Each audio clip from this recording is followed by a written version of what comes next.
Ever feel like you're just completely stuck, like wading through, I don't know, mud? Yeah, I get it. Well, imagine trying to clean up 880 tons of melted nuclear fuel. That's the reality at Fukushima Dai-ichi. And that's definitely a much bigger problem than mud, that's for sure. Yeah, it makes mud look like a piece of cake, honestly. Yeah. And today, we are diving into this story, a story that blends really cutting-edge robotics with some of the most delicate engineering I think humans have ever attempted. It's pretty much trying to unmelt a nuclear reactor. Yeah. Starting with, of course, what happened back in 2011. Right, the earthquake and tsunami that devastated Japan. So just to refresh everyone's memory, we're talking about a magnitude 9 earthquake, one of the most powerful ever recorded. Yeah. I mean, it triggered a massive tsunami. We're talking about waves over 130 feet high, just slamming into the coastline. Oh, wow. Yeah, these waves overwhelmed the defenses at the Fukushima Dai-ichi power plant. And that's what caused those meltdowns in 3 of the reactors. And this is where the molasses that I was talking about comes in, right? These weren't just your average meltdowns. The reactor cores overheated to the point where the fuel rods literally melted. Yeah. And now all of that molten fuel, all 880 tons of it, is still trapped inside those reactor buildings today, which is kind of like having 3 jumbo jets worth of incredibly dangerous material just stuck. Yeah, and the worst part is we don't even know the exact makeup of this melted fuel debris. It's this chaotic mixture of uranium, zirconium, other metals, and they've all fused together under just unimaginable temperatures. So you can't just like go in there with a giant shovel and scoop it up. Kind of like if you took a cake and you baked it, then yeah. you burned it, Yeah. and you left it outside for 13 years. Trying to figure out, what went into it, except in this case, it's highly radioactive material, so getting the recipe wrong is a big, big problem. Big problem, yeah. And that brings us to the reason for this deep dive. TEPCO, which is the company that operates the plant, is about to attempt something truly groundbreaking. They're going to try to extract the first ever sample of this melted fuel debris from one of the reactors. And it's important to understand this isn't just a random sampling mission. They're trying to get a tiny piece of fuel. Okay. They're aiming for 3 grams, which is about the weight of a penny. A very valuable penny. That's an understatement. Yeah. Because this tiny sample, it's like finding a Rosetta Stone for nuclear meltdowns. Yeah. It's going to give us so much information that could change how we approach this forever. Okay, I'm hooked. 880 tons of melted nuclear fuel, a tiny sample that could be the answer to this whole thing, and a team of engineers about to attempt the impossible.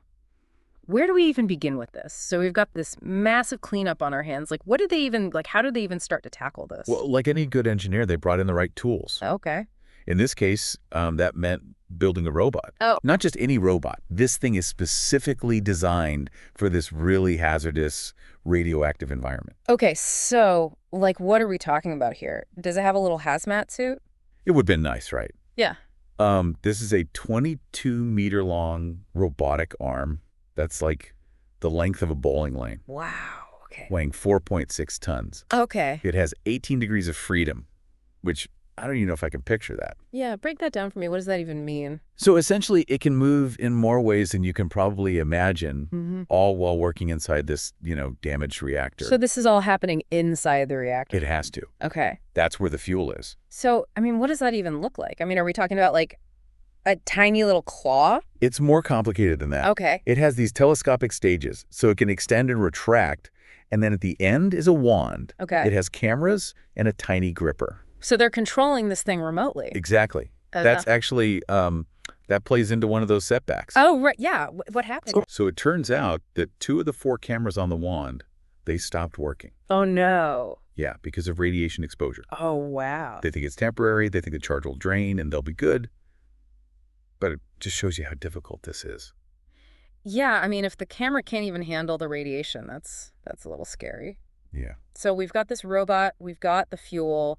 What happens now? What if they get this piece? What if they don't? So we've talked about this robot, the challenges, but what's the point of all this? Why go through all this for a tiny sample? Well, because that tiny sample is incredibly important. It's like, imagine trying to take apart a clock, but you don't know what the gears are made of or how they fit together. Right, yeah. You could really mess things up. Exactly. Getting this sample will tell them exactly what they're dealing with.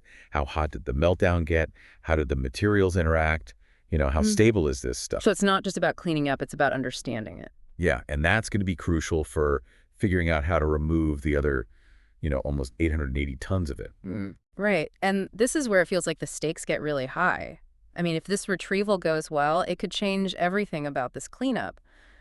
But what if it doesn't? It would definitely set things back. Yeah. I mean, they would have to go back to the drawing board, maybe design completely new technology, which could be years of delays. And that's not good. No. And the longer it takes, the riskier and more expensive it gets.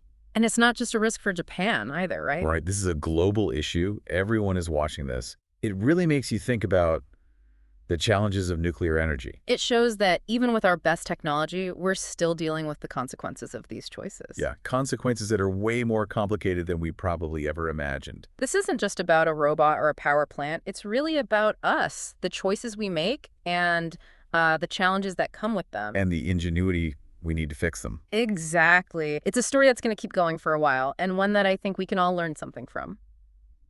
Well, that's it for today's deep dive. We'll be back soon to explore another topic. Until next time.